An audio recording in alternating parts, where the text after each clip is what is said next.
Allez, bonjour à toutes et à tous les amis, j'espère que vous allez bien. Donc on se retrouve comme tous les lundis. On va préparer notre semaine de trading, donc on va faire un petit tour sur les annonces économiques importantes de la semaine. On ira faire un petit tour sur les graphiques pour essayer de trouver un petit setup. Donc je vous rappelle sur l'euro-dollar, c'est le seul actif que je trade vraiment activement. Allez, du coup on se retrouve sur l'écran. Donc cette semaine, on n'a pas une semaine énorme au niveau des news. Mais on va faire un petit tour quand même. Donc voilà, lundi, on a déjà eu les annonces PMI du côté de la France. Donc ça commence tout doucement à aller mieux. On n'est toujours pas en expansion, mais on augmente petit à petit. Donc on voit, voilà, l'expansion c'est au-dessus de 50 là, je rappelle. Et en dessous de 50, on est en contraction. Donc c'est pas top. Voilà, pour les PMI, après c'est vraiment que le côté France. Après c'est le PMI des services le plus important, malheureusement. Je dis ça malheureusement parce que du coup, PMI manufacturier, on a eu 48,9, donc une belle augmentation. Mais PMI des services, on est toujours à 46,6, donc c'est pas top, hein, on va pas se mentir. Cet après-midi, on aura PMI des services, pareil, du côté des États-Unis, pardon. Donc on va voir, on s'attend à 51,2. Donc on verra ce que ça donne. Demain, on n'a pas grand-chose qui va nous intéresser. Mercredi, pareil, pas grand-chose. Jeudi, donc comme toutes les semaines, on aura les inscriptions hebdomadaires au chômage. Si on reste aux alentours des 220 000, c'est qu'on est stable, entre guillemets. On aura le PIB. Donc à surveiller le PIB. Donc on attend à 2,3. Ce qui est intéressant avec le PIB, c'est qu'on commence, à descendre tranquillement. Donc un bon petit ralentissement côté États-Unis. On aura un petit discours de Lagarde, on verra ce qu'elle a à nous dire. Je vous ferai une petite vidéo du jour, de toute façon, comme d'habitude, n'hésitez pas à vous abonner pour les shorts journaliers. Et puis vendredi par contre, journée importante, c'est la journée du PCE Core. Donc c'est la deuxième, on a deux sortes d'inflation entre guillemets aux États-Unis, donc le CPI et le PCE. Donc PCE, c'est vraiment la mesure qui est regardée par la Fed. Donc voilà, 2,6, on commence tout doucement à se rapprocher de la target de la Fed qui est 2%. Donc on a eu le discours de Powell la semaine dernière, pareil, hein, qui disait que, comme d'hab, en vrai son discours n'était pas fou. Il disait qu'il y avait pas mal d'incertitudes par rapport à la politique de Trump, par rapport aux taxes douanières. Voilà. Après, il a parlé toujours de l'inflation et puis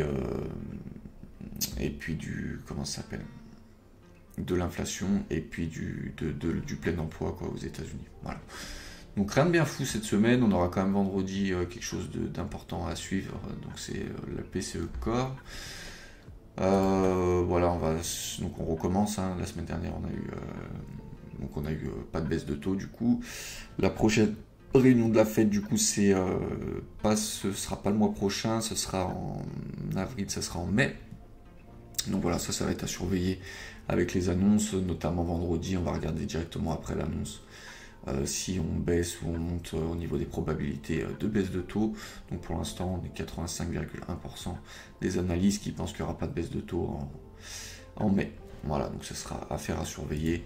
Au niveau du sentiment de marché, ça j'aime bien le surveiller également. Donc voilà, il y a 68% des traders retail qui sont en short. Voilà, donc ça me conforte dans mon analyse de me dire qu'on est plutôt haussier sur l'euro-dollar.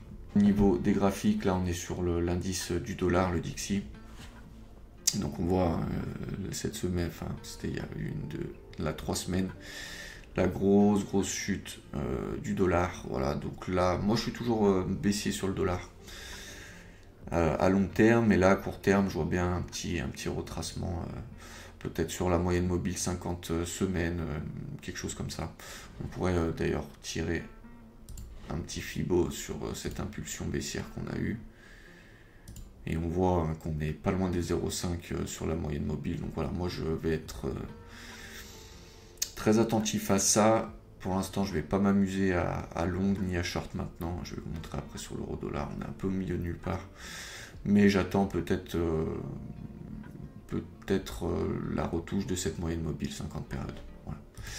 Sur l'euro-dollar, Donc on avait eu cette grosse impulsion, donc voilà, c'est l'impulsion baissière qu'on a eu sur le Dixie, que je vous avais partagé, qui avait très très bien fonctionné, c'était un très très beau trade. Voilà, on a touché cette résistance en weekly, pour l'instant on la rejette. Pareil, je vois bien un petit retracement baissier, soit sur la moyenne mobile 50, soit sur cette grosse résistance, enfin ce gros support maintenant du coup en weekly. Donc pour l'instant, hein, moi j'attends, là je vous avoue que j'ai pas trop d'endroits où j'ai envie de rentrer. On a eu un beau double top avec une belle divergence baissière sur le RSI. Donc là on est sur la neckline, très clairement on pourrait continuer à baisser. J'ai pas envie de short parce que je suis plutôt aussi du coup sur l'euro dollar. Donc voilà, on va passer en 4 heures tranquillement. 4 heures, hein, pareil, pas grand chose à dire. On est toujours sur la moyenne, sous la moyenne mobile 50 périodes, donc 50 périodes en 4 heures.